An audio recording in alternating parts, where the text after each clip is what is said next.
푸시킨 동화집 알렉산드르 푸시킨 지음 에스코발레프 그림 이항제 옮김 신부와 일꾼 발다 이야기 옛날에 귀리 가루로 된 이마를 한 신부가 살았답니다. 하루는 신부가 어떤 물건을 찾으려고 시장을 거닐고 있었어요. 그때 발다, 머저리 천치 바보라는 의미의 러시아 이름 가 할 일 없이 왔다 갔다 하다가 신부에게 걸어와 말했어요. 신부, 무슨 일로 이렇게 일찍 일어나셨소? 뭘 찾고 있소? 신부가 대답했어요. 난 요리사, 마구간지기, 그리고 목수가 필요하네. 아주 비싼 임금을 주지 않고 어디서 이런 일꾼들을 찾을 수 있겠나? 발다가 대답했어요. 내가 신부를 위해 멋지고 열심히 아주 꼼꼼하게 일을 할 테니 1년 품삯으로 신부님 이마를 3번 튀기게 하고 먹고 살도록 삶은 밀이나 주쇼. 신부는 곰곰이 생각하고 나서 자기 이마를 긁기 시작했어요. 한 번씩 이마를 튀길 때마다 귀리 가루가 떨어질 테니까요. 그러나 신부는 러시아인 특유의 요행을 바라며 발다에게 말했어요. 좋아, 우리 둘 다 믿지는 장사는 아니니까 우리 집 창고에서 살면서 성실하고 부지런하게 일을 하게. 발다는 신부의 집에서 살면서 집 더미 위에서 잠을 자고 4사람 몫의 밥을 먹으면서 7사람 몫의 일을 했어요. 발다는 새벽까지 늘 즐거워하며 마구를 채우고 밭을 갈며 불을 지피고 모든 걸 사서 장만하고 계란을 쪄서 직접 껍질을 벗겼어요. 신부의 아내는 입에 침이 마르도록 발다를 칭찬하고 신부의 딸은 마냥 발다를 불쌍히 여기고 신부의 어린 아들은 발다를 아빠라고 불렀어요. 발다가 어린애에게 죽을 끓여주며 돌보아 주었거든요. 그런데 신부만 발다를 싫어하고 한 번도 그를 다정하게 대하지 않고 종종 품삯에 대해서만 생각하곤 했어요. 시간이 흘러 약속한 기한이 가까이 다가왔어요. 신부는 먹지도 마시지도 못하고 밤에는 잠도 못 이루었지요. 이마는 벌써부터 톡톡 소리를 내며 갈라지는 것 같았어요. 결국 신부는 부인에게 모든 걸 털어놓았어요. 일이 이렇게 되었는데 어쩌면 좋겠소? 똑똑한 신부의 아내는 꾀를 내어 이렇게 말했어요. 난 불행을 피할 수 있는 방법을 알아요. 발다가 할 수 없는 일을 시키고 그 일을 정확히 하라고 요구하세요. 그러면 당신은 이 말을 맞지 않아도 되고 품삯을 주지 않고도 발다를 내보낼 수 있어요. 신부는 마음이 가벼워져서 발다를 더 대담하게 쳐다보기 시작했습니다. 신부가 발다에게 말했어요. 이리 와서 들어봐라. 내 충실한 일꾼 발다야. 악마들은 내가 죽을 때까지 내게 연공을 바쳐야만 한다. 이 연공이 내겐 분명히 최고의 수입이었을 텐데 악마들이 3년 동안이나 연공을 안 내고 있어. 넌 밀을 실컷 먹고 나서 악마들로부터 연공을 모두 받아오너라. 발다는 쓸데없이 신부에게 대들지 않고 바다로 가서 바닷가에 앉아서는 밧줄 꼬기 시작했고 그 밧줄 끝을 바닷물에 넣었어요. 이때 늙은 악마가 바다에서 기어나와 말했어요. 발다야, 넌 왜 우리에게 기어들어왔니? 난 이 밧줄로 바닷물을 뒤틀리게 해서 저주받을 내 놈들 몸에 경련을 일으킬 거다. 그러자 늙은 악마가 금방 시름에 잠겼어요. 왜 그런 나쁜 짓을 하니? 왜냐고? 너희들이 연공을 안 내고 있잖아. 설마 정해진 연공을 잊은 건 아니겠지? 나는 바다를 뒤틀리게 하는 것이 재미있지만 악한 내 놈들에겐 큰 고통이 될걸? 발다야, 바다를 뒤틀리게 하는 걸 잠시 미뤄줘. 넌 곧 연공을 모두 받게 될 거야. 내 손자를 내게 보낼 테니 잠깐 기다려.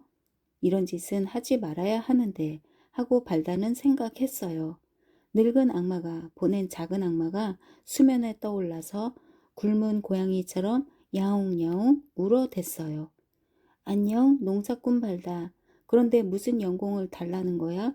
우린 평생 연공에 대해서 들어보질 못했어. 우리 악마들에겐 그런 걱정은 없었어. 그러나 어쩔 수 없지. 연공을 가져가. 단 조건이 있어. 앞으론 그 누구도 걱정을 하지 않게 우리들 중에서 바다 한 바퀴를 더 빨리 달리는 사람이 연공을 모두 갖는 거야. 우리가 달리기를 하는 동안에 자루 속에 연공을 담을 거야. 발다는 능청맞게 웃었어요. 정말로 내가 이런 생각을 한 거냐? 내가 감히 나랑 이 발다와 겨루어보겠다고? 이런 어린 적수를 내게 보내다니. 내 동생을 데려올 테니 기다려라. 발다는 가까운 숲으로 가서 토끼 2마리를 잡아 자루에 넣고 다시 바다로 돌아와 바닷가에서 작은 악마를 보았어요. 발다는 토끼 1마리의 귀를 잡고 말했어요. 넌 발랄아이가에 맞춰 춤이나 추거라. 작은 악마야, 넌 아직 어리고 나랑 겨루기는 힘이 약해. 그건 시간 낭비일 뿐이야. 먼저 내 동생을 이겨봐라. 하나, 둘, 셋, 달려라. 작은 악마와 토끼가 달렸어요.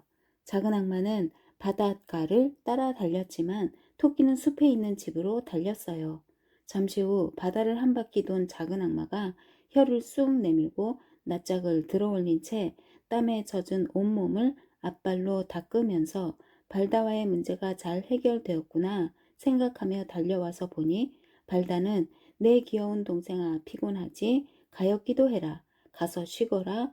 라고 말하며 동생을 쓰다듬고 있지 뭐예요? 작은 악마는 넋을 잃고 꼬리를 말고 완전히 얌전해져서 곁눈질로 발다의 동생을 쳐다보며 말했어요. 기다려, 연공을 가지러 갔다 올게. 작은 악마가 할아버지에게 가서 말했어요. 야단났어요. 전 발다의 동생한테도 졌어요. 이 말을 듣고 늙은 악마는 곰곰이 생각하기 시작했어요. 발다가 밧줄로 물을 휘젓자 바다 전체가 일렁이더니 물결이 일기 시작했습니다. 작은 악마가 수면으로 기어올라 와서 말했어요. 그만해 농사꾼아. 너에게 연공을 모두 보낼게. 그러나 내 말을 들어봐. 이 막대기가 보이지? 내가 마음에 드는 관역을 골라라. 우리들 중에서 이 막대기를 더 멀리 던지는 사람이 이 연공을 가져가도록 하자. 어때? 어깨가 빠질까봐 겁나니? 뭘 기다리고 있어? 난 저기 보이는 비구름을 기다렸다가 거기로 내가 가져온 막대기를 던지겠다. 그리고 너희들 악마와 싸움을 시작하겠다. 이 말을 듣고 작은 악마가 깜짝 놀라서 할아버지에게로 가서 이번에도 발다가 승리했다고 말했습니다. 발다가 다시 바닷가에서 소란을 피우며 밧줄로 악마들을 위협했어요. 그러자 다시 작은 악마가 기어 나와 말했어요. 넌 뭐가 그렇게 바쁘냐? 내가 원하면 곧 연공을 받을 텐데. 그러자 발다가 말했어요. 아니다. 이번엔 내 차례다. 내가 조건을 정하겠어. 적수인 너에게 과제를 주겠다. 내 힘이 어떤가 한번 두고 보자. 저기 흰 바탕에 검은색 앞말이 보이지? 내가 저 앞말을 들어 올려서 500m만 들고 가보아라. 내가 앞말을 들고 가면 연공은 내 것이다. 그러나 내가 앞말을 들고 가지 못하면 연공은 내 것이다.